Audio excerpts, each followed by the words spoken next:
Энэ бол дотор баринд тохиолдож байсан түүх юм. Бусад хүмүүсээ сонсох нь нэлээд дээр үед энэ байр эмнэлэг байсан. 4 давхартай, 2 давхарт нь моорог байсан гэж ярьж байсан юм. Гэхдээ аль дотор барь гэдгийг нь хэлээд яах вэ? Өрөөндөө дөрвөлээ бид 2 давхрын 214 тоодод барилдаг байсан. Өрөөнийх тухтай, гэрэл тулсан үүдний хэсэгтэй.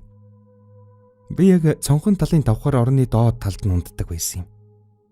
Би сүнсарсан гэхээс илүү эгэвчлэн таруулчихдаг байсан л та. Гэхдээ намайг яг таруулах шүн бүр найз минь сэржигсэн үүдний хэсэгт нэг хар юм гүүгээд байна гэдэг байсан юм. Дөрвөлийн сэржихэд айхаас илүү инээдэн болгож ярьцгаад л унддаг байсан та. Энэ байранд 3 жил амьдарч байгаа эгч хүртэл шүн ганцаараа битгий коридороор яваарай. 0 орохоор болвол хамт явж байгаарай гэдэг нь учиртай. Би 7 хоног болгон гинт сэржихэд хөдөлж чадахгүй даруулдаг болсон. Хичээлэхдээ оройтож унтаад ядраад ингэж байгаа гэхэд тоодоггүй. Бүр сүултийн шүн бүр даруулдаг боллоо. Тэгсэн нэг шүн сэрээд нүдэ нээтэл миний хөлний хажууд нэг өндөр хар сүүдэр шиг юм зогсож байсан юм. Би тэр үед ягаад ч юм цочоогүй. Тэр намайг сэрснийг мэдсэн юм шиг гинтхэн ус шиг доошоо урсаж над дээр ирээд дарчихсан. Нөгөө жинхнээсээ сүнсэн даруулна гэдэг нь боллоо шүү. Би хөдөлж чаддгүй. Ийм үед хурдан сэрхээл боддөг юм билээ. Таруулах болгондоо 7-оор 3-гаан хөдөлгөөд сэрдэг аргатай байсан юм. Удаачгүй сэрчихлээ. Гэтэл дараа шөнө нь би зүүднээсээ 7 удаа сэрэх гээд чадаагүй.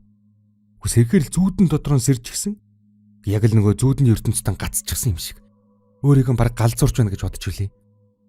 Бусад найзууд маань над шиг зүйл тохиолдоогүй ч гэсэн багасаа мэдэрдэг болоод эхэлсэн. Намайг өглөө хичээлдэн явсан хоогуур нэг найз минь нүүрэн бодож байтал ангийнх нь охин орж ирээд хүлээх зураан миний орон дээр төр дуг хийсэн гэсэн. Тэгтэл нөгөө охин гинт цожиж сэрээд чи сая хинтээ яриад байсан бэ гэдэг юм. Өрөөндөн хоёулаа л байсан гэхэд түрүүн энд айгүй олон хүн юм яриад шуугилдаад ухран сэржихлээ гэсэн гэдэг юм. Би хичээлийн тарж ирээд энэ яриаг нь сонсоод гайхсан. Энэ одоо миний ордтой холбоотой юм байх таа гэж бодоод нэрээ орондоор хайрцагт малын яс угааг сонссон юм. Ангаахын уйдан болохоор ясан дээр хичээлийн цээжлэх гэж сэрний хэдэн яс хүний ястай төстэй болохоор нь хадгалсан тэр байдаг юм. Харин шин унтаж байтал дахиад л сэрчихлээ. Гинт хүнжил рүү нэг юм шургаад ороод ирсэн юм. Би гайхаад хүнжлийн сөкмөрөө явж хөдөлж чадахгүй. Хүн гэхэд арай жижигхэн яг л амьтан шиг л юм. Тэгтэл миний чихэн дээр ирээд нээрнэлэг амьтан юм шинжлээд байгаа юм шиг амьсгалж байсан. Уу их чанга байсан болохоор бараг чих өвдөд сэрсэн. Өдөр хичээл дээр нэгэн сэтгэл зүйч сургалт тавьсан юм л та. Харин надад яг хэрэгтэй сургалт байсан юм. Түүнээс дурдвал нэг тосгоны иргэд шүн дунд сүнсэн даруулж амьсгал хурааж байгаа тухай. Гол нь одоо намайг алахгүй гэсэн өөрийн айдсаас болж араасаа өгсөн тухай байсан юм. Бодол биеллийн олдог, бодлын хүч их гэдгийг тайлбарласан нэг тиймэрхүү сургалт байсан. Ер нь нэрнэл би шүн бүр унтахтан сүнсэн даруулах байхтаа гэсэн айдстай болж гисэн байсан. Нөгөө ясаанч хаялаа. Хэрэгтэй байсан болохоор хаяагүй төр хадгалж байсан юм. Харин хэд хоног нөгөө бодлын хүчгээд сэтгэл дагаад ч юм уу гайгүй байсан ч нэг өрөө найз минь гэрлэн асаахгүй өрөөнд орж иртэл миний орон дээрээс нэг хар сүүдэр урд уурн гарч сүүмэлцээд хан нэвтлээд явчихсан гинлээ. Шууд орилоод гараад гүйсэн багам. Нэг шин би өөрийн 5 хүртэл хичээлийн хийгээд за 2 цаг унтчихад хичээлдээ явъя гэд хэвтэл удаачгүй даруулчихсан. Бүр сүүлдээ олон хүмүүс инээлдээд эхэлдэг юм. Өөрийгөө хүчлэн байж сэрээд цагаа харсан чинь 5 дөнгөж өнгөрч. Үгүй надаа дээшээ харж унтахаар ингээд байгаа мó гэж бодоод хажуу тийш ээж харж унтаж үзлээ. Бүр өвдөлт мэдрэгдтэл дарддаг юм та. Би яагаад ч юм дасчихсан ч гэх юм уу тоохгүй л яваад байдаг байсан. Харин нэг шин сэрдгэрэн сэрээд нүдэ нээтэл яг миний хажууд сэгсгэр хар үстэй цав цагаан нүртэй. За бараг нөгөө момо шиг царай тийм зогсож байдаг угаа. Шууд пал хийгээд үнэхээр их хайсан. Хараад шууд цочоод нүдэн анлаа. Намайг сэрснийг мэдсэн шиг тавлаж инээгээд миний дээр дөрвөн хөллөж алхаад байгаа нь мэдэгдсэн. Яг миний нүүрэнд тулчихсан чихэн дээр чанга инээгээд нөгөө хуруугаараа хөдлөгөд сэрчгдэг хүн чинь сэрж чадахгүй, хөдөлж чадахгүй. Хэр удсныг пүү мэд. Арай хийж сэрчгээд бүр нүдэнд үзэгдэж, чихэнд сонсогдож өвдөлт мэдрэгддэг болсныг анзаарсан. Гандан орж ядаж ном уншуулъя гэж бодсон ч хичээл ихтэй байсан тул амжаагүй. Гүрийсээр зуны амралт чихэлсэн юм та. Тэр байрнаас явснаас хойш дахиж ийм зүйл тохиолдоогүй. Одоо тэр дотор байранда амьдарч байгаа. Гэхдээ тэр өрөөндөө биш. Харин одоо тэр өрөөнд орсон охтуудаас сонсохны эвгүй зүйл тохиолдоод байгаа гэсэн. —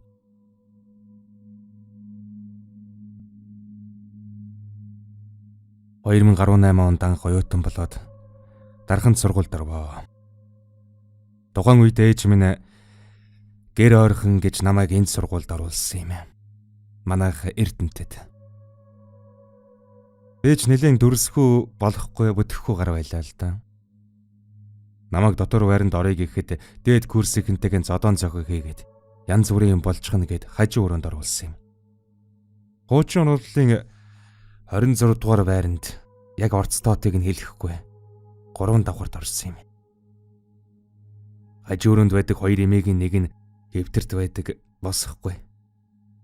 Нөгөө эмээ охин нь гихтэн 50 нэлийн гарч гисэн өдөр зурагт унтраастаа утсан дээр нь Библи сонсоод суучгана.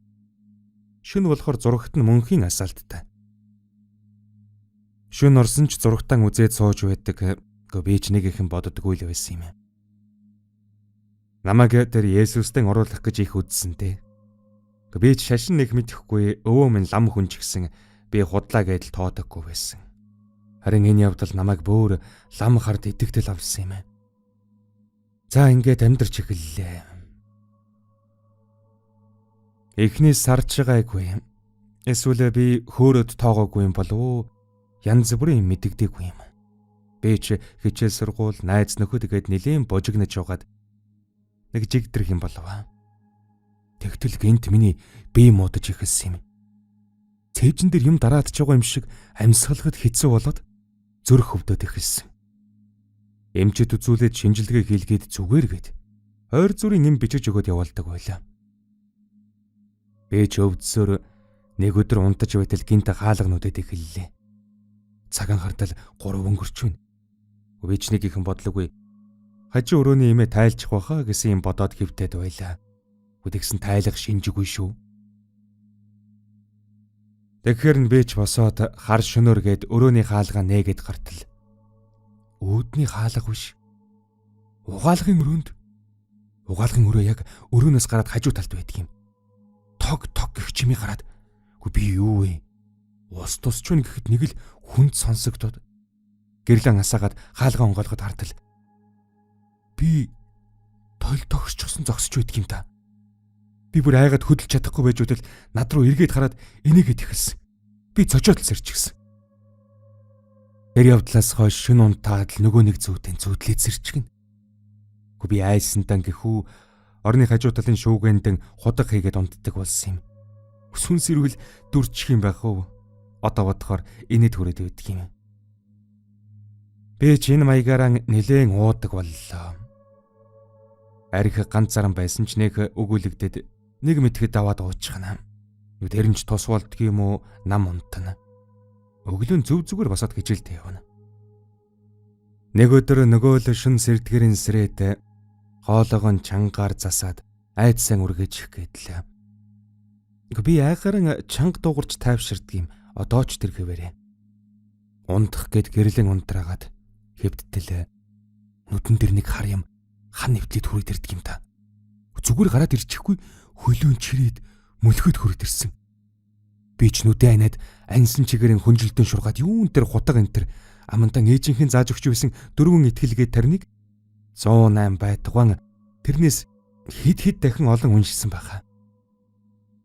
Аз болоход би босод хүмүүс шиг хөшиж зог тусаж хоолоо ам гархан байж сүуд болоогүй. Сүүлдэн хажуу өрөөний эмээг санаад эмээгээд орилоход ашгүй ороод ирсэн юм. Би ч гэж нэг айсан юм босоод эргэн торнон хараад нэг сүнс харагдаад яг тэнтэс гараад ирсэн гэд заагаад бөөнл юм хэллээ. Сүүлдэн унтаж чадахгүй тэр шүнийг арай гэж бараад 3 хоног лав хараагүй. Гарыг ихээр төлбөр мөнгөнд төлчихсөн болохоор ээжээс нь санаа зовоод хэлж чаддаггүй. Хүчээр очиж хонно. Хонохдоо том өрөөнд нөгөө хоёр эмээтэй ойр унтна. Залуу эмээгээс нь энэ байр чинь сүнстэй юм уу гэд асууж үзсэн юм. Мэдэгдсэн юм байхгүй. Би удаан амьдарч байна. Чи ойртойг оройтож ирээд ууж идэт тэгсэн болов уу гэдэг үгнээс нь би ээж авд хэлчихнэ гэсэн юм бодоод айгаад дахиж л асуугаагүй. Энэ явдлаас хойш юм үзэгдээд өрөөнд байсан жижиг эвхдэг ширээний байр солигдчихдаг. Тэр нь цүнхэнд байсан дэвтэр ном шалаар тарчихсан байдаг. Бүр амир нь угаалгын өрөөний дуу чинь бүр бодит болоод ирдэг юм та. Би ч сонссон ч сонсоогүй юм шиг хөнжилтөн шургасаар нөгөө эмээгээс сонсож гинүү гэхэд юу ч сонсогдохгүй байна гэд л өнгөрдөг болсон. Нойл руу ч орж чадахгүй. Өрөөр өвгөн харанхууд бол харах нь битгийгэл ойртохчгүй. Гэхдээ тэр зөвүүн эмээ мэдж байгаа юм шиг надад санагддаг. Өөрөн айгаад хажуудаа хань татаад өрөөгөө түрээсэлдэг. Дээр нь шөнө болгон зурагт үзээд унтраахгүй сууждаг нь сонин. Би ч гэрэлтэй азны имгээл зурагтын гэрэлд унтдаг байсан. Ингэсээр удсангүй 11 сар гараад ээж минь залгаад ойр зүрийн юм ярьж байгаад миний хүү над байрнаасаа гарах юм уу чамааг өвдөд байгаа болохоор найздаа үзүүллээ. Наад байр чинь юмтай байр байна гинэ. Чамааг ороогоод байна гэдлээ. Би сонсоод пал гэдэл. Болсон зүйлсийн ар араас нь өгсруулад л хэлсэн чинь өнөөдөртөө гарчих. Би очихгүй гэхээр яах юм гээд найзуудаа дуудаад бүх юмаа баглуулж аваад л дотор барилга нөөсөнтэй. Ээж найзаараа ном уншууллаа. Одоо гайгүй гин гэдлээ. Ээж тайвшраад дотор баринд орсон.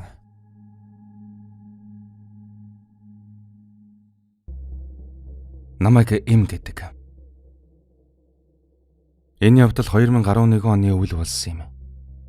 Тухайн үед би 14 настай байлаа. Манайх гэдэг айл 1000 оюутны байрнаас хойш өгсөд Манилын цагаан хутагтай годамжаар дээш өгсөж бараг л уулан дээр амьдардаг байлаа. Тус сонин үзэгдэл болдог шүн. Ээж ах トゥ бид дөрвөл байсан юм. Аав ажилдаа гэрт байгаагүй. Манай гэр хаалгаар ороод гэрийн зүүн талдаа нэг ордоо. Хоймор талдаа зурагтын тавир болон зурагт байдаг байсан. Агаа トゥ бид гурав газарт унтдаг. Аав ээж хоёр зүүн орон дээр унтдаг байсан юм. Шөнийн 11 болж байсан баха. Агаа トゥ хоёр унтаад өгчихсөн. Ээж орон дээр хөлөөж игээд тамхи татаад зурагт үзэж сууж байлаа. Би ээж рүү харж гисэн бараг л ундах гээд зөөрмөглөж байсан юм. Гинт ээж хинбэ гэж хэлэх дуунаар миний нойр сэрвчихдэг юм. Ээж аль босоод хаалгаа тайлаад хардаа. Хашаан дотор согтуугүй амт ороод ирчихсэн юм шиг байна гэж надад хэлэхэд би хайгаад байна агааг босгоод харуулчих гэсэн юм. Ахыг сэрэж босгоод гаргаж харууллаа. Хинч байхгүй байна. Хашааны хаалга цоожтой гэрийн хаяанд нохоо мань хэвдэж байна гэм. Тэгэхэд нь ээж худлаа сонссон байх та гэсэн юм. Би ч яасан юм гэж асуугаад сая гэрийн хаалга тогшсон гэхэд ах юу ч байхгүй байна гэд. Тухайн үедээ цас орчихсон гадаа хүний хөлийн мөрөн дээр алга гэдэл ундцгаагаа тогссон. Маргааш өрөө аав ирчихсэн ээж хаалга тогшсон гараад арахад хинч явгаагүй. Үүдний хаяанд нохоол хэвдэж байсан гэж хэлэхэд аав итгэдэггүй. Нохоо сүүлийн савчуулгадан хаалга шүргсэн байлгүй дээ гэж хэлээд тоохгүй өнгөрлөө. Би тэгэхэд оройн хоолон хийх гээд би үүдний хажууд хогийн савн дээр төмс арилгаад явган сууж байтал яг миний хажууд гэрийн модон хаалга тогших чимээ харддаг юм та. Аавч царайн цайжсан хэн бэ гэд их л сүртэй хаалга онгойлголоо. Бас л хинч байлсангүй. Би тэгэхэд ч сонирн болоод байж байтал манад морин хур байдаг байсан юм. Тэрийг аав барьж аваад худлаа унан дуу гаргаж өглөө. Нөгөө итгэхгүй байсан юм чинь. Ээж ч яаж байгаа гэхэд гэрийн муу муухайг үргэж байна гэд баахан л дуу гаргав. Би тэгэхэд ч тайвшраад хоолон хийж идчихээд амрах гэд хэвтцгэлээ. Тэгтэл дахиад л хаалга тогшдог юм. Аавч хараал уншаад хинбэ гэдэл хаалга онгойлгосон чинь хинч байгаагүй. Тэр шин бид хэд бүгд газраар унтсан юм. Аав ах хоёр захтан унтлаа. Энэ байдлаар бараг сар болсон юм. Би ч хичээлээсээ даржгаад хашруугаан орж чадахгүй. Заавал гэрээс хүнээр тосуулж өгч гэрлэг орно. Орой өдөш ус цай энтер уухгүй. Уучих юм бол шүн заавал ахыг юм уу аавыг сэрэж 0 орох ажил гарч байгаа юм л та. Тэгээд шөнө болгон 9-өөс 12 цаг хүртэл аль нэг цагт нь тогтмол хаалга 2 удаа тогшдог. Өдөр нь ерөөсөө тийм зүйл болдоггүй. Дандаа л шөнө болно. Үнэхээр хэцүү. Сүүлдээ аав ээж хоёр хүнд үзүүлээд тэгсэн тэр жил манай хойд хашааны өвөө эмээ хоёрын өвөө нь бурхан болчихсон юм л та. Тэр өвөө амьд ахуй цагта танаад төмөр зүйлэн үлдээсэн байна гэд. Тэрийг авах гээд сүнс нь хаалгуудыг чинь тогшоод өгнө гэж хэлсэн. Тэгсэн ээж аав хоёр минь бодоод олдгүй дээ. Нилээн удасны дараа бодож 100-ны яндангийг нь гуйж авснаас санаад имэд буцааж өгсөн дөө. Тэгсэн айлын гал голомд чинь 100 яндан байдаг юм гинэ. Тэгээд манахаас гал голомтоо нэхэж ирсэн гэнлээ. Буцааж өгснөөс хойш бүх зүйл эргээд хуучин хэвэнтэй орсон шүү. Манай ахыг Болдоо гэдэг юм. Болдоо ах маань Төв аймгийн тэр суманд амьдардаг нэгэн л дээ. Тэр сумынхан уугуул хүн. Болдоо ахад тохиолдсон явдал 2017 оны өвөл 12 сард юм. Ах маань хөдөө маллаад амьдардаг эхнэр болон хүүхэд нь сумын төв дээр. Тэр нэгэн хүүхэд нь чавартай өдөр утсан дуурайд автлаа. Эхнэр нь залгаж байна гэнэ. Яртал хүүгийнх нь биеийн өвдсөн гэх яриагаар Болдоо ах ухас хийгээд гэрээсэн гарч морьтойгоо давхиж одвоо. Болдоо ахынхаас сумын төв ордол машин явахад бэрх замтай юм. Тэгээд ах чинь нилээн явсны эцэст морин амраагаад алхаж байсан юм. Тэгтэл уулын өвөр хэсэгт жижигхэн бор шаргалдуу хураг эхээсийн төржгсөн юм гэмээр байжв. Тэр сум ой мод уул ихтэй учир шуурхаар мал нь уулын өвөрт хоргодон очдог. Болдоо ах ч яасан хөөхөн хураг бай гэд авдал цовчж байгаа нүүрэнд нь тулаад тийм багаз гэд уусаад тэнгэрт замхраад алга болчихсон гэсэн. Ах маань ч хээгүй хүн болохоор жаахан жиирхэд л өнгөрсөн гэж байгаа. Тэр явдлаас хойш бараг 7 хоног зүүдэнд нь орсон гэж байна лээ. Гэмгүй л амтан байсан юм шиг юу ч тохиолдоогүй. Зүүдэнд нь л орсныг эс тооцвол шүү дээ.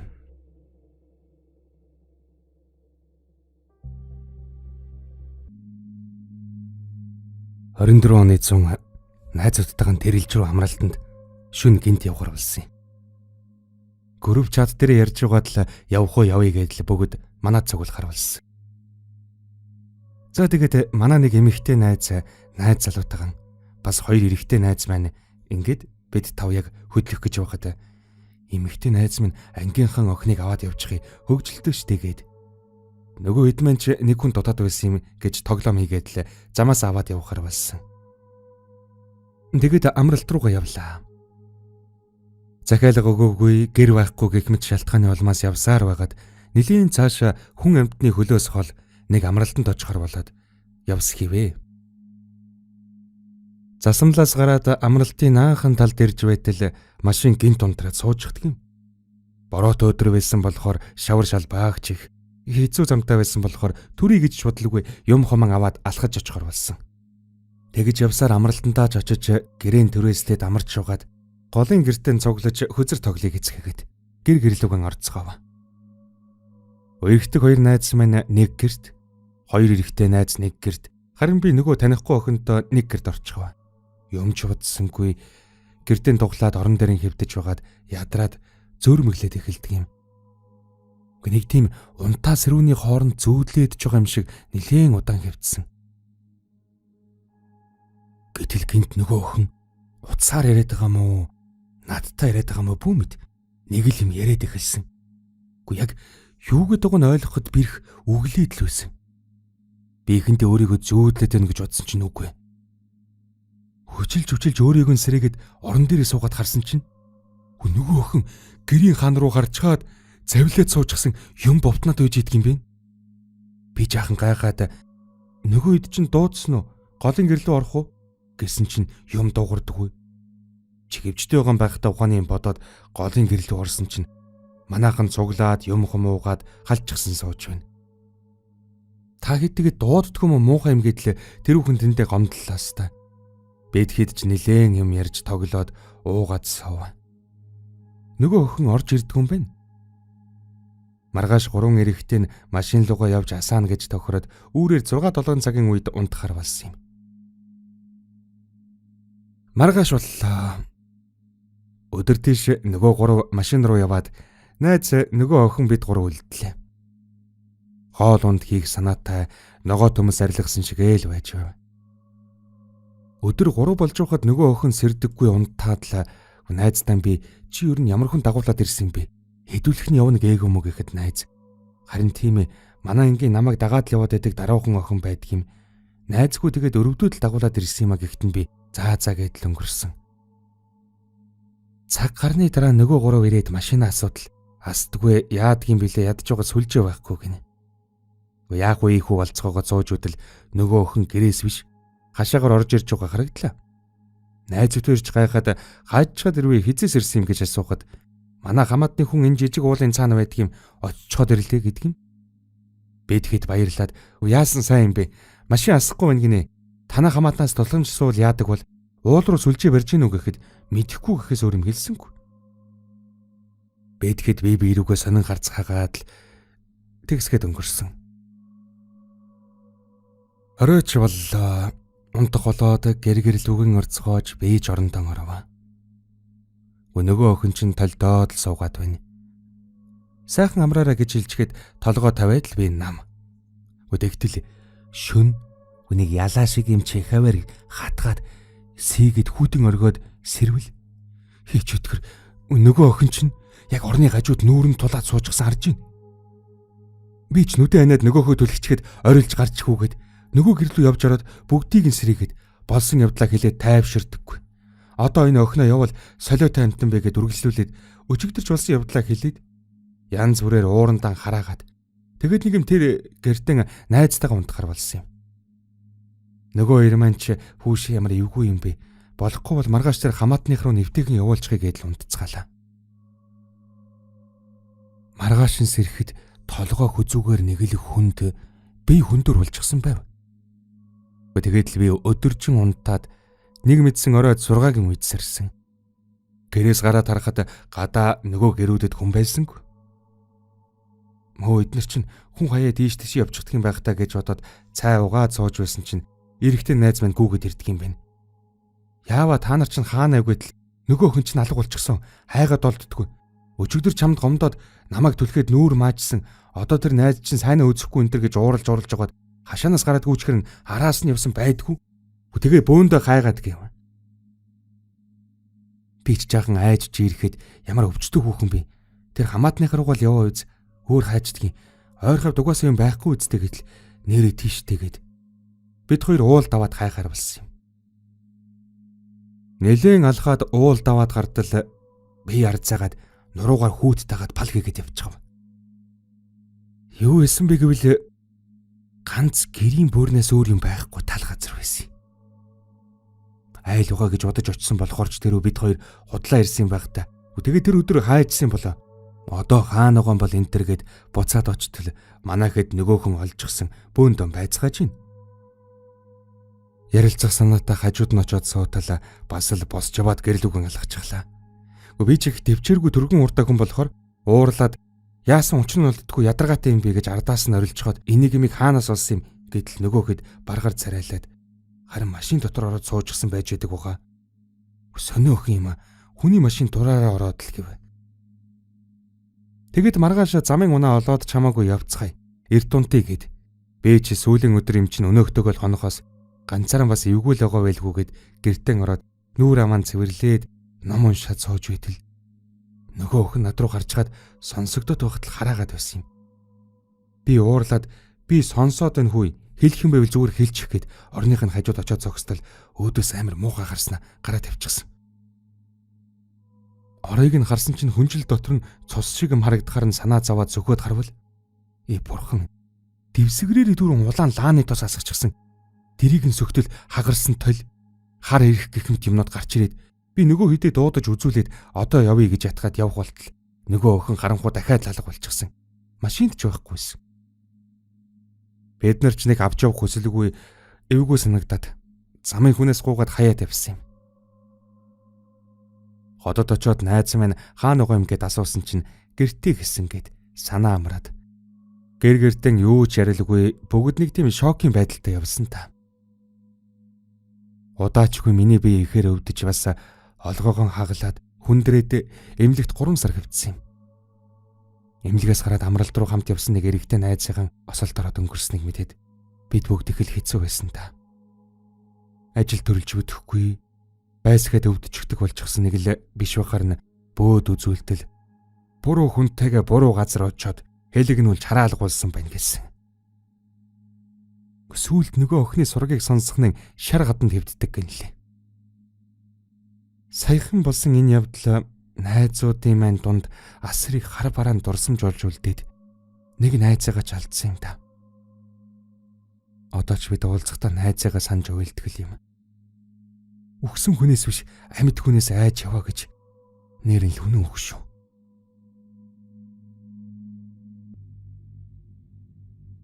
Намайг гэдэг. Бичгэн байдган бодхоос ч айдас хурж байгаа саяхан болсон нэг явдлын хуваалцсан юм. Саяхан буюу хэдхэн сарын өмнө би Өмнөгов аймгийн Цогццын саманд нэгэн уурхайд дампинг оператороор ажиллах болсон юм. Би ч уурхайд ажилд орж гисэн одоо л нэг хүн шиг сайн цалин аваад хурааж хуримтлуулад эхнэр хүүтэйгээ сайхан амьдрнаа гэж бодчихсон их л баяртай байлаа. Манай кемп 5 хантай Монгол гэр. Дотроо 4 ортой, шалны хулдаас нь халзарч гялайж, зарим газраа бүр урагдчихсан. Гэрийн бүрээс гэж халтаасан юм. Дээр үеийн Орос ноосон бүтээлгэр ороон бүтээж өөрсдөө галлана. Гэрт хуваарлагдсан 4 хүн 2-2-ороо өдөр шөнөөр ээлжлэн ажилдан гардаг тул гэртээ хөвчлэн хоёулан хондог гэсэн үг. Гэхдээ би гэртээ нэг ахтай хамт байдаг байлаа. Гэхдээ миний ростер өөрчлөгдөд өөр ростерт орохоор болоод надад оноосон гэрт зөвхөн би ганцаараа байх болсон юм. Эхний шөндөөч нэг юм мэдэгдсэнгүй. Тэгсгээд унтаад өглөө. Харин дараачийн өдрүүдээс эхлээд л нойр хулжиж унтах гэж зовдөг болов. Хамгийн аимшигтай шөнө яг 5 дахь хоног байсан юм. Энэ бүхэн төр жихүүцмэр зүүднээс эхэлсэн. Зүүдэнд би хөдөө нэг айлдвэн. Гадаа нь баахан мал өргөж майлдаж байх юм. Гэрээс гараад гартал баахан чон ирчихсэн. Нөгөө хитэн хонь малыг чинь сэгзэн болтол нь барьж байх юм. Тэр үзэгдэл нь ямар гэж аимшиг байсныг бичихэд үг дутаж байна. Үнэхээр л аимшигтай. Тэгтэл үргэлжлүүлээд гэрд маань баахан том заазуур сүх хутга барьсан том биетэй дээлтэй залуучууд ороод ирэх юм. Тэгснээл хамгийн урдан зогсох толгойлогч нь бол да заазуураа далайгаад л миний хүзүүг цавчаад ажиллаа. Нөгөө хідэн залуучууд ч л хоорондоо одоо үхсэн байх гэд гараад явчихлаа шүү.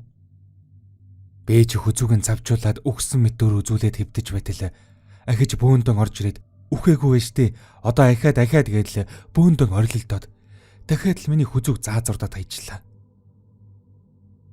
Яг энэ зүүд үргэлжлээд байна уу эсвэл би сэржгсэн бодит байдал дээр дараулаад байсан уу мэдэхгүй.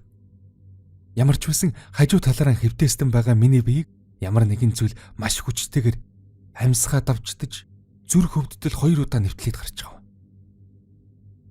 Биеийн хөдөлгөж чадахгүй таг гацаастай. Тэгснээл толгоон хажууд тавиастай байгаа миний гарыг дээш өргөөдөл буцааж унгаагаадлаа. Тухайн үед би хэрвээ биеийн хөдөлгөж чаддаг юм ба шууд гараад гүнтэй гэж бодоостай. Тэгтэл яг манай тэр кемпийг тойроод л хүн алхаад байна. Ажлын өмнөд нь хоорондоо хаврилдаж сонсогдно.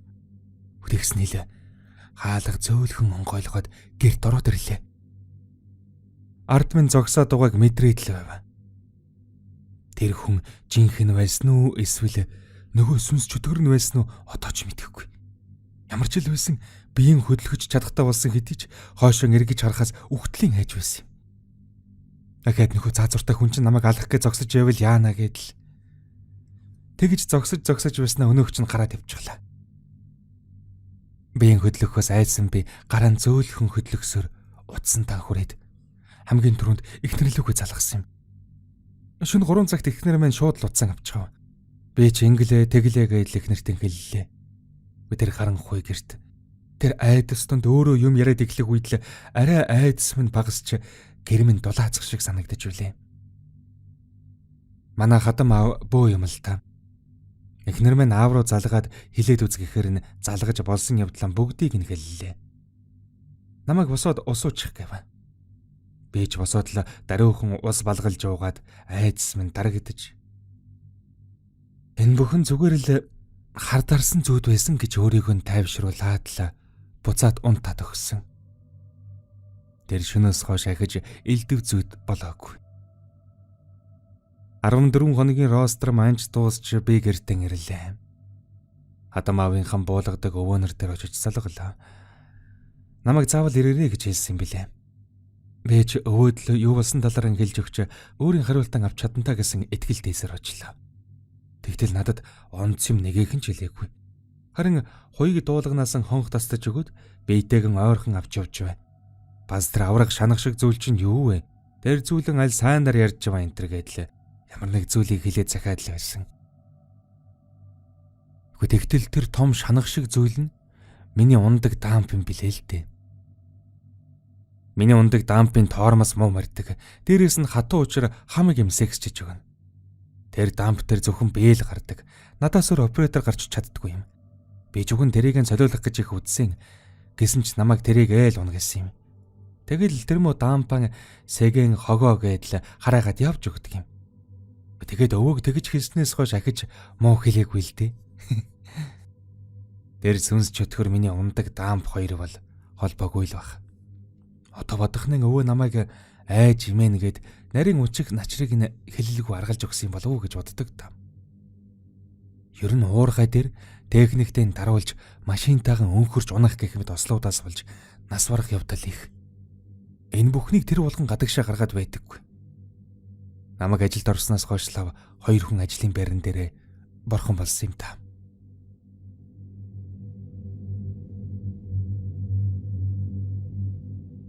Би 2010 онд шорт байхныг уурхад ажилд орчихсон юм аа. Эхний 14 хоног юм хом мэдрэгдээгүй. Би ч ажлаа хүлээж аваад завгүй байсан болоод тэрөө шөндөө нам унтдаг байсан. Дараагийн ростер эхлээд л гэр тойроод хүм яваад орны модон толгойг тогших гээд зүгээр унтуулахгүй болсон. Галдгоо нэг хэдэн хүүхнүүдтэйгэн элдвийг ярилцаж байхад энэ хайрхны савдаг их догшроод ойр ойрхон ам аваад байдаг. Ажил дээр байсгээ залуучууд өгдөг.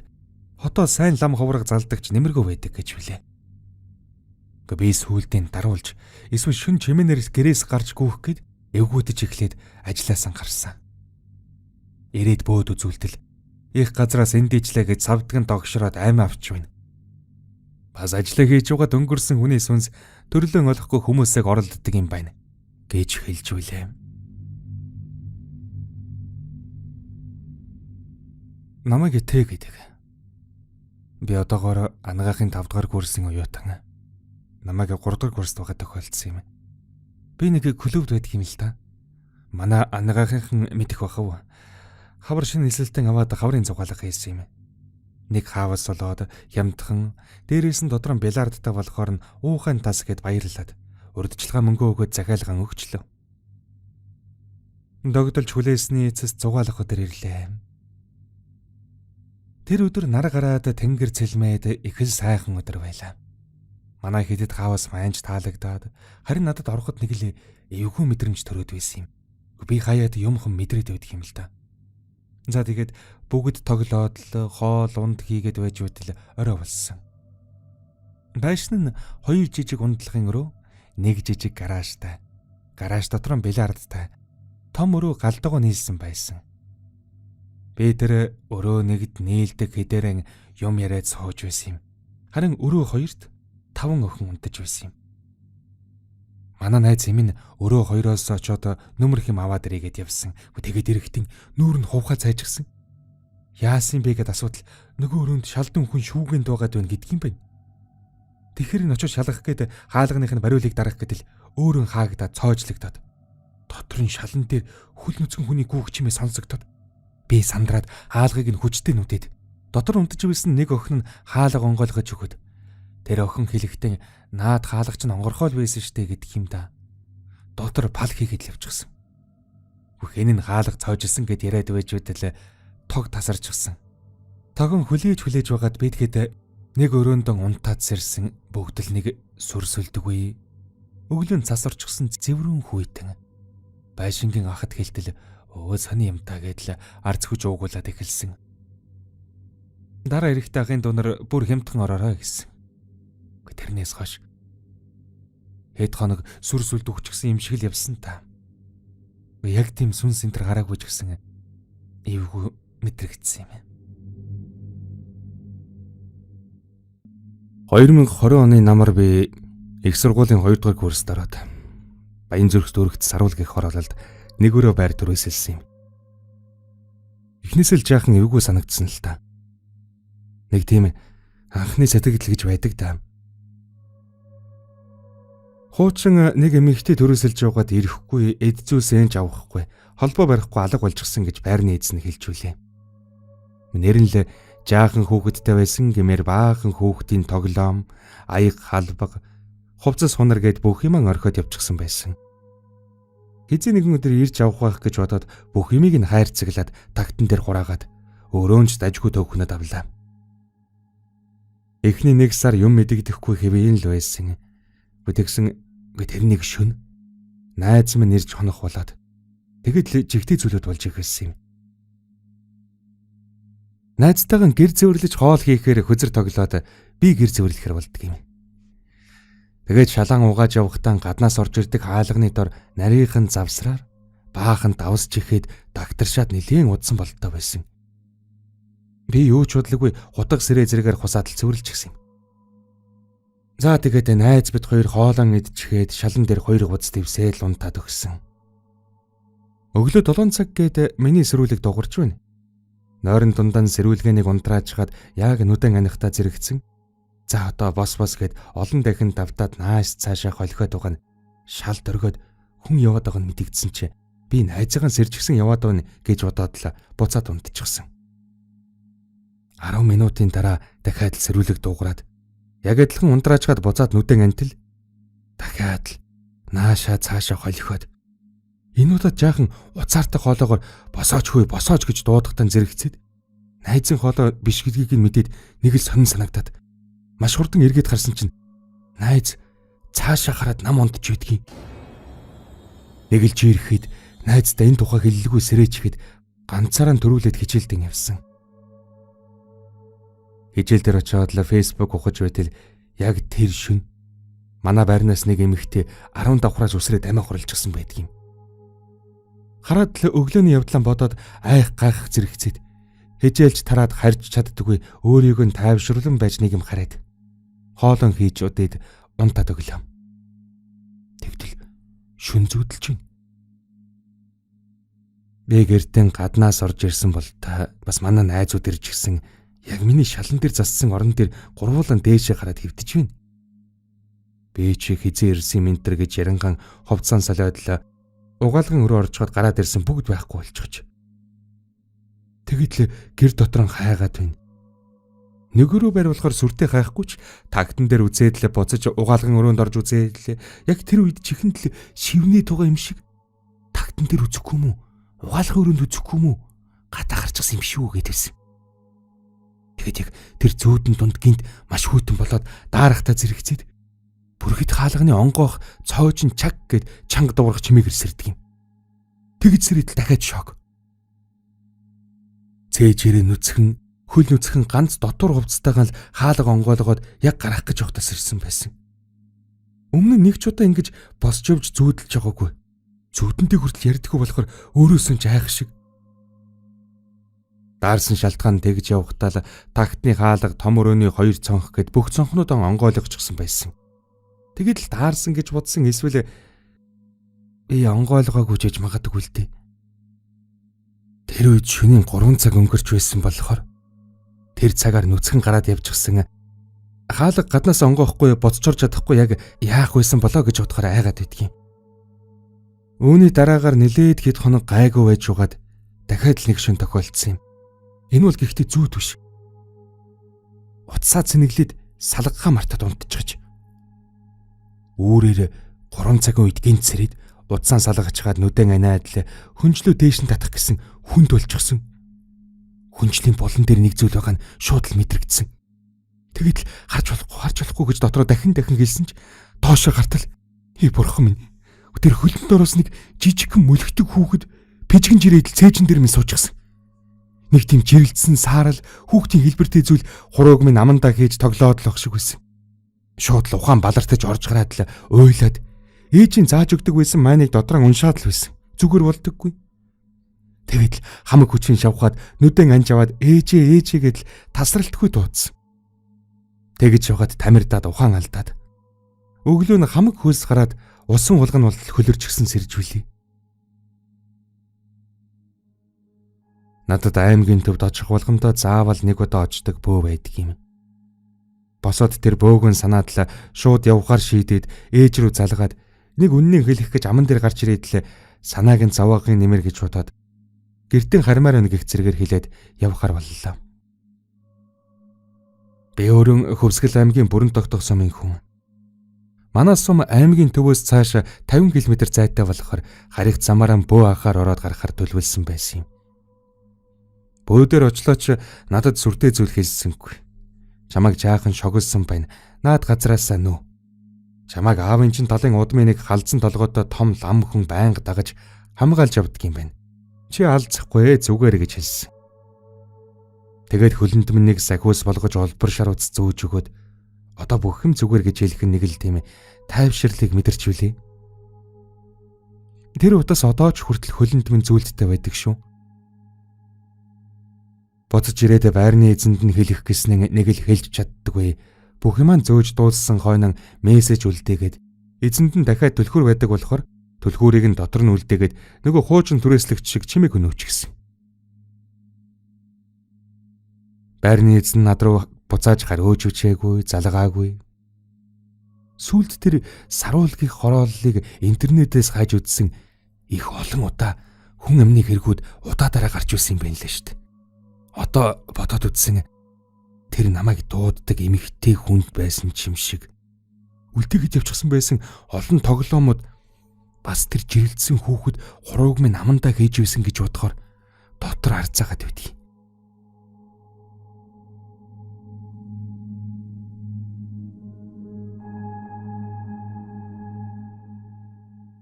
2024 онд болж байсан юм. Тэр нэг өдөр би гэртээ орон холон хийхээр будааг шагаад мах ногоогон хэрчиж байтал цонх нүдэг чимээ гардаг юм. Тухайн үедээ би нэг их зүйл бодоогүй л дээ. Шувуул ирээд мөрөгсөн байлгүй эсвэл би хийзүүл сонссон байх гэж өөрийгөө тайвшруулад өргөжлүүлэн хоолон хийлээ.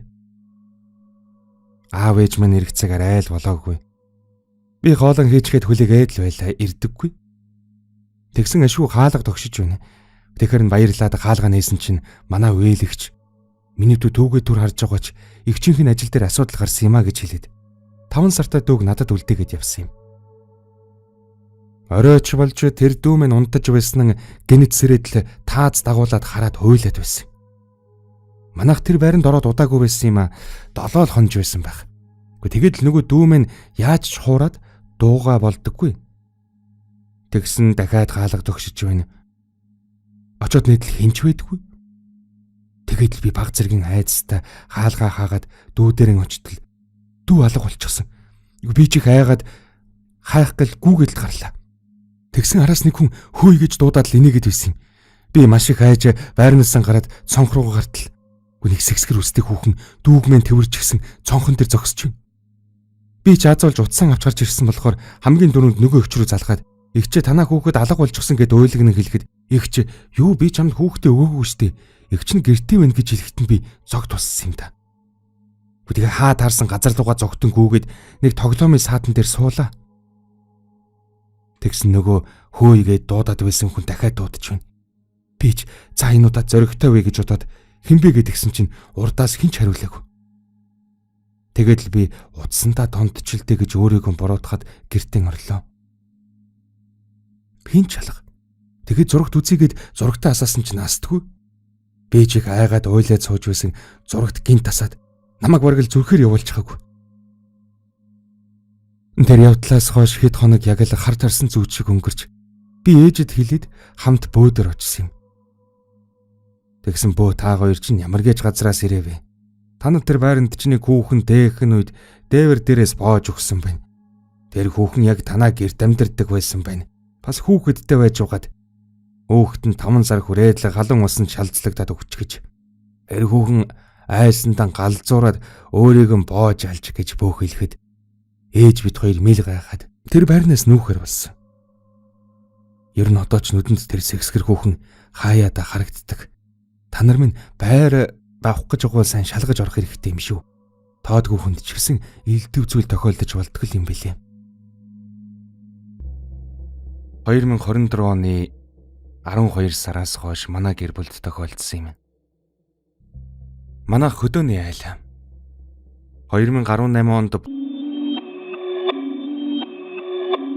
сумруу шилжсэн. Тэгээд тэндэн буух газар өвөлжөө, хаваржаа, сарвчгүй хэцүүдэд хүнээс өвөлжөө авах хэрэг гарсан юм. Аав минь нэг таньдаг хүнээс хямд уулын мохорт ойр хавд нэг айл буугаагүй өвөлжөө авсан юм. Тэндэн 2-3 жил өвөлжих явцад юм мэдэгдэггүй ч тэнд бууснаас хойш манайха 10 дадуугаан алддаг юм. Аав ээж минь хоорондоо таархан болж аавын цан ааш шивдрээд арх их уудаг болоод 24 он хүртэл үргэлжилсэн юм. Тэр өвөлжөө хоёр талаар нь жалахтай яг уулзвар дээр нь байдаг байсан. Зургийг нь орууллаа. 2024 оны 12 сарын сүүлээр манай дидшээ хийнгээд хамаатнууд ирж айл-айлын идэлшгээд 2-3 өдөр болсон юм билээ. Тэр үед хүмүүс завгүй хонь хар хөнгөөдөд өвөө хонд явуулсан гэсэн. Тэгсэн орой боллоо өвөө ирдэггүй. Ээж аав маань ингэж оройтдгүй юм чи явж чад ир гэж аавыг адуунаас нэрэхээр явуулсан. Тэгсэн өвөө маань мориноосоо унчихсан хэвдэж яваг гэнэ. Аав сандраад сумын төвийн нэмлэгт очиод үзүүлж над руу өвөө чинь харавчглаа гэж залхасан. Би айж уйлж байтал ашгүй харвалт биш бэртэл юм шиг байна гэд. Оройдон гэмтэл рүү яаралтайгаар эрчимтэд хэвтэж маргааш нь эмчтэй нуулзахад хүзүүнийхэн ард нугсанд бяцралт үүссэн байна гэж хэлсэн. Аав унсан газрын ойр хавьд чулуу байхгүй байсан гэж хэлсэн юм. Гуг нь тэгээд гэмтэлд 7 хоног өвөө минь тарчилж амьсгалж чадахгүй гуурсан хоолоогоор хагалгаагаар нээж гуурсаар амьсгал авч хөдлөж чадахгүй толгооноос босод би энэ бүрэн мэдээгүй болсон. Эмч ингээд хагалгаанд орсон ч юу ч мэдрэхгүй бүрэн мэдээгүй болсон гэж хэлсэн. Тэр үед маш хэцүү байсан хөрхий. Өвөөг нь тарчилж цавхыг харах эмч нар ч ямар ч найдлага байхгүйгээд нутагт нь аппаратыг салгаж хөрхий өвөө минь тэнгэрт отсон юм. Энэ бүхэн ердөө 7 хоногийн дотор болсон. Уг нь манай өвөө хөнгөн шингэн өвчин зовлон ярьдаггүй хүн байсан юм. Тэгээд ажил явдал болж алтан савын нээхэд энэ бүх аимшигтай зүйл болсон гэдгийг мэдсэн юм. Тэр лам хэлэхдээ танаа хоёр жалгаар л усын гүйдэл гүйдэг. Бас танаа өвлжэн дээр олон хүний гүйдэлтэй юм байна гэсэн. Манай хойд талаар модорхог юм. Тэр модон дотор нэг хүн боож өгсөн. Модонд явсан хүн зүрх нь хаагдсан. Жалганы цаадалд нэг хүүхэд хониндон явж угаад шонгийн модны утсанд уургаар хүрээд тогон цохилж өгсөн гэд. Сүүлд сонсохныг ойр хавийн бүх хүмүүс мэддэг байсан юм билээ. Тэр өдрийн өвөөд болсон зүйлийг дэлгэрүүлж ярил. Манайх боо хийж байхад нэг хар нохоо манайхыг холоос хараад суугаад байсан гэсэн. Наана манай нохоо боргоод очиж чадахгүй буцаад байсан манай ээж харсан байгаа юм. Дараа өдөр нь 2 хар үхэр ирээд хужир хийдэг савнд эврээ хийгээд гацаасан. Яг тэр өдөр нь сарвчанд 2 хар ямаа үлдчихэд явахгүй байхад нь өвөө туугаад үд голлоод явсан. Тэгээд хонон эргүүлчгээд мориндоо мордох үед нь лусын гүйдэл олон хүний гүйдэл нийлсэн нохоо унсан эвэртэй амтан ирээд ард дагзруу нь мөргөд өвөөг минь унагсан байгаа юм. Хамгийн муухай нь ямар ч цус гараагүй болохоор харуулт гэж бодоод удаасан эмчлэгдэх боломжгүй болоод өвөөгийн минь намыг авсан юм та. Уг нь энэ явдал болохоос сарын өмнө манай ээж амын шүдэж явдаг лам ирээд танааханд нэг юм болох гээд байна. Хүний аим харагдаад байна гэж хэлээд лүүжин тавьсан. Тавьж дуусаад нүд ороолсон хадаг нь шалб норсон уйлжсан байсныг манай аав харсан гэсэн. Тэр үед ямар ч арга жарга хийж чадаагүй бодсон. Хичнээн олон бөөл лам байсан ч лусын гүйдэл хүний гүйдэл холилдсон дийлж чаддгүй юм гэж лам хэлсэн. Өмнө нь орой болгон нохоо боргоод хужрын сав дүжигнээд байдаг гэсэн. Ээж аав тоодгүй байсан юм лээ. Дээд чалгаар уулын лус ирж ундаасдаг байсан. Манаахан таглаж буугаад ундаалж чадахгүй үргэхтэн хэлэгнээд нөгөө урд талын жалгыг нь дагаж гүйдэл гүйдгийг нь таглаж буугаад тэгээл энэ явдал болсон юм билээ. Манаах дулаан орхоос өмнө тэр газраасаа нүүсэн. Гэхдээ бүгдийг нь мэдчихэд тэндээ 2 сар байхдаа хэцүү байсан. Бүрий болохоос өмнө хонин готлуулад аргал түлээгэн оруулаад орой болохоор гэрээсэн гардаггүй байсан гэж ээж аав хэлсэн тайм. Хамгийн муухай нь тэр өвөлжөг зарсан хүн мэдхээр барахгүй дараа өвөөг минь өнгөрсний дараа ирж тийм байсан юм гэд бүгдийг нь мэдж байсан та. Би оюутан л та. Тэр үед 2 дугаар курсын оюутан байсан юм. Найз мандтайгаа байр түрээсэлж амьдардаг байсан. 3 сар гарч дулаан орох үед аавын найзын байшин сул байгаа гэд бид хоёрд ч азны юм гэд хурдхан нүүгээд орсон юм. Эхний хэд хоногтоо сайхан л байлаа. Хашаа байшин болохоор шуугилдахч зөөлгүй санаа амар байсан юм. Манай хүн шөнийн ээлжинд налаахад ажилдаг байсан болохоор орой яваад үүрээр л ирдэг байсан. Манайх нэг хүнээс гүлэг авна гэдэг сарын өмнөөс ярьж байсан юм. Бор хоолнд ормогцсон гэртэн авчирлаа. Би ч нохоноос илүү мууранд дуртай болохоор адилхан муур авна гэж гоншгонсоор байгаад тэр өдрөн хүнээс золцгон муур авлаа. Орой нь манай хүн ажилдаа яваад бид 3 үлддэг юм. Манай гөлөгч жижиг юм болохоор мууртайган хөөцөлдөж тоглоод л би ч хоолон хийх гээд галтайгооны өрөөнд зогсож байтал өнөөх муур минь нэг муухай ойрлоод унсан юм. Би ч гайхаад очиод хартал хамаг үсэнд босч сүүл нь бүдүүрээд цонх руу гарчаад л бахираад байдаг юм. Би эвгөөцж байсан чи за нохондон ууралсан байлгүй тэгээд л өөрийгөө тайвшруулад хоолоо хийж идчихэд амархаар хэвтв бай. Яг шүн дундын үеэр дахиад л муур бахираад сэрээчихсэн. Эхэндэн гөлгөндөн хазуулсан болов гэж бодоод удасны гэрэл асаагаад хартал өнөөх гөлгөн өвөр дээр унтаж байдаг юм. Би ч нойрмоглоод ингэдгэл муур юм байх та гэж бодчиход өнөөх муурыг босч аваад эргээд хүнжилдэн ороод унтчихсан. Нэх удаан унтаагүй. Муур бүр толгойн хажууд суужгаад л дахиад л бахираад унсан юм. Би ч ямар ядаргаатай гайвэ гэж бодоод л нүдээ нээвөөгүй юу? Яг миний буудангийн урд бөвийсэн хар сүүдэр шиг зүйл хүн шиг хэлбэртэй маш тод хар сүүдэр шиг юм сууж байсан. Би ч өмнө тийм зүйл харж байгаагүй болохоор хүнчлэн толгой дээгүүрээ нөмрөөд нүдийн тасаанаа твтчихсэн.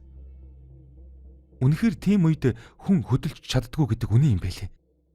Амьсгаа тарж чимээ чагнасаар нилээн удаан хөвцсөний эцэст гаднаас хаалга түлхүүрдэг чимээ нэрл уйлчихсан. Найз залуу минь ч яасан ийсэн гэд асуугаад л би ч үг дуурч чадахгүй өглөө болгосон юм. Сүүлдээ муур гөлөг хоёр маань гэрэл унтраахад л цог өвөрч шургаад хэвдчихдэг болсон. Эцэстэн энэ зүйл маш тод мэдрэгддэг болсон. Оройхон хариу бүрийн үед гэрийн гадаа мод түлээ бэлдэж байхад гэр дотроос цонх тогшно. Үүдний гэрэл байнга анивчдаг болчихсон. Тэрэндээ ч тэрүү дандаа шатна. Найз минь манайдар чонхорон өглөө дандаа урьдшин чи яагаад байн орж гараад байсан бэ гэж асууна. Нэг өрөө хоолоо идчихэд утсаа ухаад хэвтэж байгаад унтчихсан юм. Шүн гинтэл сэрдэг юм. Би хөдөлж чадахгүй. Цээж хүндөрлээд амьсгаа ухад бэрх болчихсон. Нүдэн нийдл яг миний дээр урттуу цэл буурал үстэй нэг хөгшин эрэгтэй хүн сууж исэн. Амандаа ямар нэг юм бовтнаад сүүлдээ нилээн тодор минийх гэд намайг боогод авах шиг болсон. Нэг л мэдхэд би өөд онгоох чимээ нэрс ирсэн юм. Ухаалдсан уу, боолгуулад унчихсан уу бүү мэд. Сүүлдээ зүүдч байваа гэж бодох шиг. Тэгтэл манай хүн орж ирээд хоолоо идэж байсан нь Намайг харснаа хүзүүгээ муурандаа маажуулчихсан юм уу? Болгоомжтой байхгүй гэгтэн гайхаад толинд харахад гүнээр л хоёр талдаа нэлийн том улаагаад маажуулчихсан юм шиг болцсон байсан. Бэж өнөх зүүж шиг зүйлэн санаад шууд л нүүй гэж ойлгонон байж гуйж маргааш нь шархад руу эгчин хэрүүг хамаг юм аваад нүүсэнтэй. Өнөөсөн хойнооч хэд хоног унтаж чадаагүй. Өнөх зүйлийн зүүдэл сэрчгээд болдоггүй. Таньдаг хамаатны ахаасаа асууж үзлээ. Тэгтэл тэр байшинд хуучин нэг өвгний сүн сорогдчихсан байсан юм билээ л дээ. Тэгэд өнөөхөө байшингийн эзэн ахад хэлэхэд нэлийн хэдэн жилийн өмнө хашаанд нь манаа чийдэг өвгөн байсан юм билээ. Жижигхэн гэртээ хашаанд намдрахын зэрэгцээ тэр хавийн манаач хийдэг байж байгаад гинтээр гэрдэг нь шатчихсан гин. Би ч тэр явдлаас хойш дахиж тэр байшин руу огт зүглээгүй дээ. Манайх ам бол 4. Аав, ээж, дүү, би амьдардаг юм. Аав маань үе балгачдаг хүн л дээ. Гэхдээ их сайн аав, сайн нөхөр. Би тэр үед 15 настай байсан. 22 оны 20 цагийн үед аавын маань багын найз гэртэрээд ууж сууж угаад аавыг дагуулад гарсан юм. Аав тэр шөндөө ирээгүй удсан гэртэн үлдээгээд гарсан байсан. Манай хайласт гэдэг газар усны далангийн тэр хавд амьдардаг юм. Хайластаас Чингэлтэй явах замд олон жил эзэнгүй балгас болсон хашаа байдаг. Хүмүүс тэр хашааг сүнстэй гэж их ярьдаг юм. Тэр хавийн хүмүүсээ ёор андадаггүй. Өөрөөр орж ирээд муу жэб хизтаач нь хүн заван бузартай газар хаяад явчихсан байна гэд. Нөгөө сүнстэй гэд байдаг хашаа гэж хэлэн маш ууртай орж ирээд ээжээс уух юм байна уу гэж асуугаад хөрөгчөнд байсан 2 пивийг уугаад унтсан. Маргааш нь аавын Ж найз ирээд аав тэр 2 уусан юм. Аав чи намайг яагаад тийм балиар газар хаяад явчихв гэсэн. Ж найз нь чи харьлаа гэд нилээ муудчихсан юмсан штий. Бэж тэгэд харьсан гэд ярилцаж байсан. Аавч жаахан уурлаад тэр 2 маргалдаад Ж ах гарчваад манад дахиж ирээгүй. Тэр өдрөөс хойш аав байн гариг уух болсон. Уух болгондоо маш муухай авир гаргаж ээжэд манж гар хүрдэг болсон. Яг л миний аав биш болсон юм шиг л байсан. Дүү бид 2 ч ааваасаа их айдаг болсон. Мөн л аав архиа ууж манайх хэрүүлтэ өнжсөн нэгэн шүн дунд би засад буцаж орж ирээд орондоо орох гэтэл аав ээжийн орлоо гардал аавын цаана нэг бараан навсгар юм хөдлөд байсан юм. Ээж наад талд нь харин аав цаана нь. Харин аавын ард дахиад нэг хүн байгаа мэт. Уг нь дүү бид 2 хамт аав ээж 2 хамт унтсан юм. Гэвч орон дээр 3 хүн байсан. Би баг зэрэг айгаад гясэл орлогон шургаад унтаж чадлагүй хөрвөөсөр үүр цайхад унтсан юм. Өглөө ээжээс манад шүн хүн ирсэн юм уу гэд асуудал ээж үгүй яасан гэсэн юм. Би тэр өдрөөс хойш их гайхаад шүн дундад аав ээжийн унтаж байгааг хардаг болсон. 2 хоног харахад лав дахиж тийм зүйл хараагүй. Аав ажилласаа тарж ирээд хашаанд машинаа оруулаад машинаас нь буугад нь би гадаа байж таарсан юм.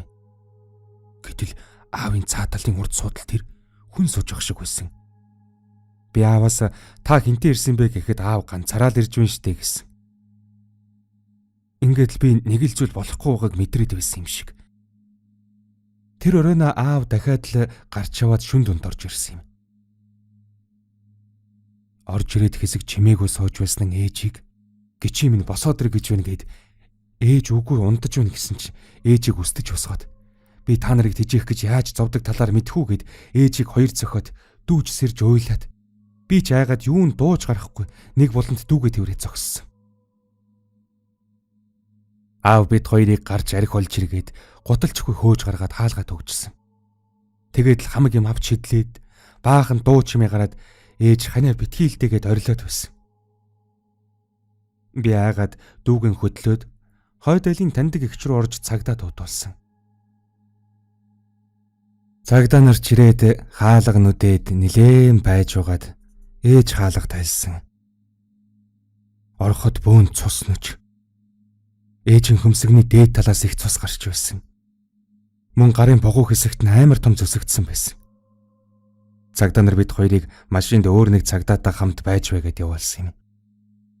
Удалгүй түргэний тэрэг ирээд аавыг цагдаа авч яваад ээжэд ойдол тавьсан. Бид орж гэр орноо янзлаад ээжтэй хамт өглөөн дүү бид гурав эмээг инхлүү явсан. Ээж аавыг очиж гаргаад салах хөргөдөл өгсөн гэж эмээтэй ярьж байсан. Нэг сар орчим аавтай уулзаагүй. Хэд хоногийн дараа өглөө ээж уйлаад амар хурдан эмээг дагуулад явсан. Тэгээд эмээ ганцаараа буцаж ирсэн. Намайг дуудаад миний охин аав нь өнгөрч гисэн байна.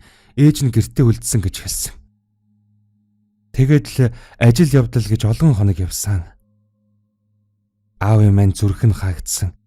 Гэртээ байхад нь дүү олсон байна гэсэн. Би ч маш их уйлсан. 3 хоног л лав өдөржин шүнжин л уйлсан. Бид ч ой гашуутай байсан. Ажил явдал дуусгаад гэртээ буцаж ирээд гэртэн ээж бөө залсан юм. Ээж минь очоод амар байна уу гэдэл бөөдөө ярилцаад уйлаад л байсан. Тэр үед түшээ их чинь ээжэд ноён балчир чинь арвин тэрнтэй газар хэвтрэлсэн байна гэсэн. Яг гүйдлийн цагаар тэднээс нэгийг нь хараад айсан. Тэгээд тэр нь дагаад явсаар байгаад амийг нь авч удсан байна гэд. Над руу хараад том балчир чинь тэр тэрийг мэлмитсэн гэсэн. Би ч тиймээгээд л асгартлан уйлсан. Тэгээд л миний аав энэ хорвоод өгөө болсон гэсэн. Гэрт минь засал хийгээд аавын амьсгал хураасан орыг гаргаж хайсан. Би одоо ч аавыгаа их өрөвддөг. Тийм зүйлтэй уулзраагүй бол одоо ч бидэнтэйгээ хамт инээлдээд байж байх байсан. Аав минь хаяа балгадагч биднийгээ маш их хайрладаг байсан. Одоо ч маш их санаж байна. Тэр муухайвар гаргаж биднийг зовоосон тэр хүн аав минь биш байсан гэж би одоо хүртэл боддог.